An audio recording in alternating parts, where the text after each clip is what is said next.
नमस्कार दोस्तों, स्वागत है आपका आपके अपने YouTube चैनल गोविंद जोशी पे। दोस्तों आज की वीडियो में भारत की कुछ प्रमुख योजनाएं और सम्मेलनों के बारे में डिस्कस करने वाले हैं, जहां हम जानेंगे भारत ने अगले साल के लिए G20 की अध्यक्षता किसे सौंपी। इसके अलावा आयुष्मान भव योजना कब लॉन्च हुई और हमारा तीसरा प्रश्न रहने वाला है 43वां आसियान शिखर सम्मेलन कहाँ आयोजित हुआ।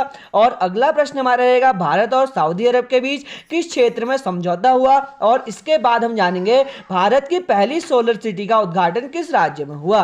ठीक है दोस्तों, ये सारे मोस्ट इंपोर्टेंट टॉपिक रहने वाले हैं जो कि आपके एग्जाम पर्पस से बहुत इंपोर्टेंट होने वाले हैं। तो दोस्तों अगर आप भी कर रहे हैं किसी एग्जाम की तैयारी तो वीडियो को अंत तक देखें और अच्छा लगे तो लाइक शेयर सब्सक्राइब जरूर से करना। तो चलिए बढ़ते हैं आज के पहले प्रश्न पर। तो आज का हमारा पहला प्रश्न कहता है हाल ही में भारत और सऊदी अरब के बीच किस क्षेत्र में समझौता हुआ। तो इसका राइट आंसर है ऊर्जा यानी कि पावर के क्षेत्र में भारत और सऊदी अरब के बीच समझौता हुआ था। ठीक है दोस्तों, वही इसके इंपोर्टेंट पॉइंट जान लेते हैं। तो इसके इंपोर्टेंट पॉइंट का जो पहला प्रश्न है वो कहता है भारत और सऊदी अरब नवीकरणीय ऊर्जा, ऊर्जा दक्षता, हाइड्रोजन, बिजली और दोनों देशों के बीच ग्रिड कनेक्शन, पेट्रोलियम, प्राकृतिक गैस, रणनीतिक पेट्रोलियम भंडार और ऊर्जा सुरक्षा के क्षेत्र में सहयोग करेंगे। यानी कि ये दोनों आपस में मिलकर जो प्राकृतिक ऊर्जा है उनको बढ़ावा देने के लिए और उन्हें फ्यूचर में यूज लाने के लिए कार्य करेंगे। इस चीज में इसमें समझौता हुआ था।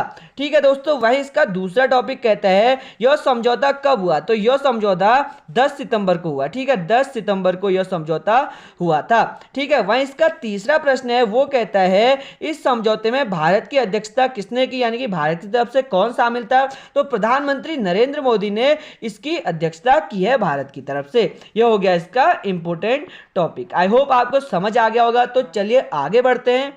दोस्तों आज का हमारा दूसरा प्रश्न कहता है हाल ही में भारत ने किस देश को G20 की अध्यक्षता सौंपी। तो दोस्तों इसका राइट आंसर है ब्राजील को। भारत ने ब्राजील को G20 की अध्यक्षता सौंपी है। इस साल भारत की अध्यक्षता में G20 शिखर सम्मेलन 2023 दिल्ली में आयोजित हुआ था। वहीं भारत के पास इसकी अध्यक्षता नवंबर तक थी। अब अगले एक साल के लिए ब्राजील इसकी अध्यक्षता करने वाला है। ठीक है दोस्तों, वहीं इसके इंपोर्टेंट पॉइंट जान लेते हैं। इसके इंपोर्टेंट जो पॉइंट है उसका पहला प्रश्न कहता है G20 में 19 देश और एक यूरोपीय संघ शामिल है। इन देशों का मुख्य उद्देश्य आर्थिक और वित्तीय स्थिति में सुधार लाना है। यानी कि जो G20 देश हैं उनका मुख्य उद्देश्य है विश्व भर यानी कि समूह के आर्थिक और वित्तीय क्षेत्र में सुधार लाना। वहीं इस वर्ष से इसमें अफ्रीकी संघ भी शामिल होगा। ठीक है, वहीं अफ्रीकी संघ में 55 देश हैं।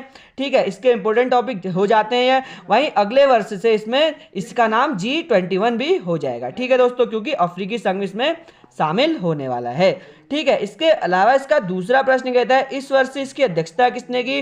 तो भारत ने इस वर्ष इसकी अध्यक्षता की। वहीं सन 2022 में इसकी अध्यक्षता किसने की थी। तो इंडोनेशिया ने 2022 में इसकी अध्यक्षता की थी। ये हो गए इसके इंपोर्टेंट पॉइंट। आशा करता हूं कि आपको ये सभी इंपोर्टेंट पॉइंट अच्छे से समझ आ गए होंगे। तो चलिए आगे बढ़ते हैं। आज के टॉपिक का हमारा तीसरा प्रश्न कहता है भारत ने पहली सोलर सिटी का उद्घाटन किस राज्य में किया। यानी कि भारत में पहली सोलर सिटी लगी है इस बार, उसका उद्घाटन कहां हुआ। तो इसका उद्घाटन मध्य प्रदेश में हुआ है। ठीक है दोस्तों, एमपी में उसका उद्घाटन हुआ। वहीं यह ऊर्जा कितने लोगों को लाभ देगी। तो 9000 परिवारों को यह लाभ देगी। ठीक है दोस्तों, जो भारत की पहली ऊर्जा सोलर ऊर्जा सिटी का उद्घाटन हुआ है। ठीक है दोस्तों, मैं इसके इंपोर्टेंट पॉइंट जान लेते हैं। इसके इंपोर्टेंट पॉइंट का पहला प्रश्न कहता है इसका उद्घाटन कब हुआ। तो इसका उद्घाटन 6 सितंबर को किया गया। कब किया गया। 6 सितंबर को इसका उद्घाटन हुआ सांची शहर में। ठीक है दोस्तों, इसका उद्घाटन मध्य प्रदेश के सांची शहर में हुआ था। वहीं किसने इसका उद्घाटन किया। तो मुख्यमंत्री शिवराज सिंह चौहान ने इसका उद्घाटन किया। वहीं शिवराज सिंह चौहान कहां के मुख्यमंत्री हैं। तो यह एमपी मध्य प्रदेश के मुख्यमंत्री हैं। ठीक है दोस्तों, ये हो गए इसके इंपोर्टेंट पॉइंट। आशा करता हूं कि आपको ये समझ आ गए होंगे। तो चलिए आगे बढ़ते हैं। दोस्तों आज का हमारा चौथा प्रश्न कहता है हाल ही में दिल्ली में किसकी सबसे ऊंची प्रतिमा स्थापित की गई है।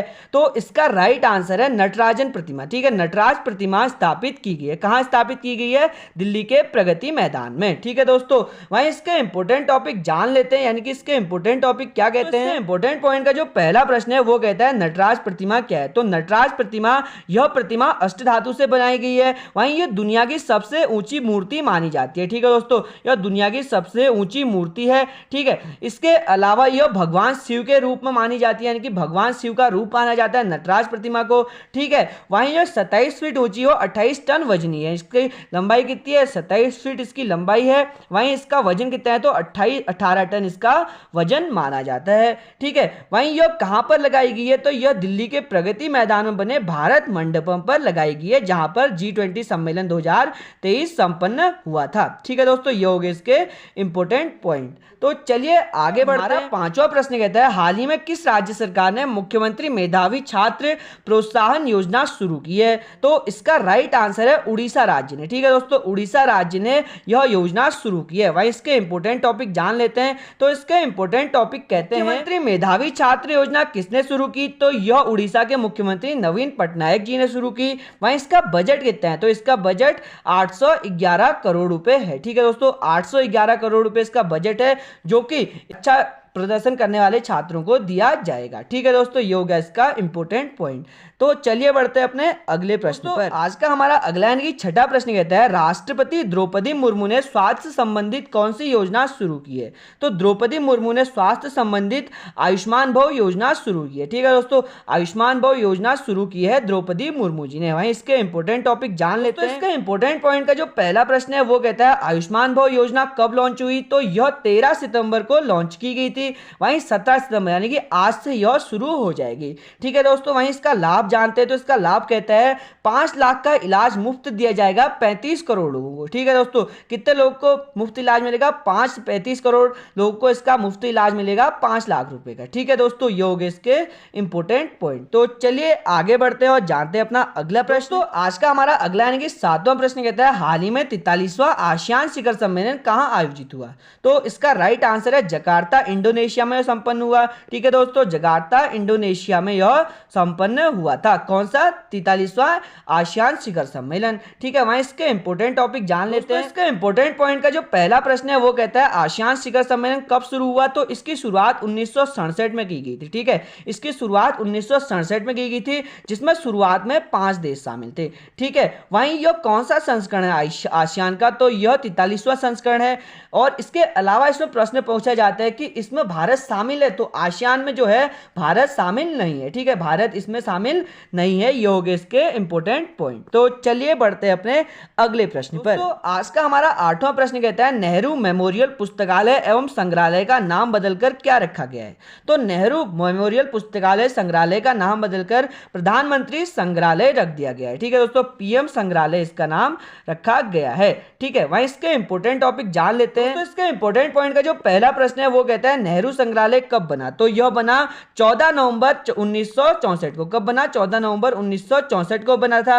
वहीं किसके द्वारा बनाया गया? तो सर्वपल्ली राधाकृष्णन के द्वारा बनाया गया था। ठीक है दोस्तों, वहीं सर्वपल्ली राधाकृष्णन कौन थे? तो यह भारत के राष्ट्रपति थे।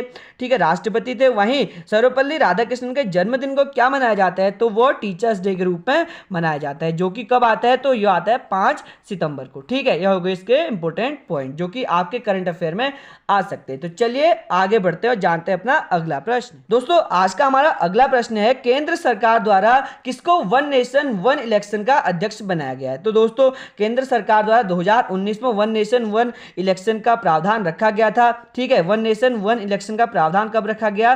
तो 2019 में इसका प्रावधान प्रधानमंत्री नरेंद्र मोदी द्वारा रखा गया था। पर इसका अध्यक्ष अभी किसे बनाया गया? तो रामनाथ कोविंद को इसका अध्यक्ष बनाया गया है, जो कि हमारे पूर्व राष्ट्रपति थे। कौन थे? पूर्व राष्ट्रपति थे। ठीक है दोस्तों, ये हो गए इसके इंपोर्टेंट पॉइंट। तो चलिए बढ़ते हैं आज के आखिरी प्रश्न पर। आज का हमारा आखिरी यानी कि 10वां प्रश्न कहता है, G20 मोबाइल एप्लीकेशन में G20 संबंधित जानकारी के लिए कितनी भाषाओं का प्रावधान है?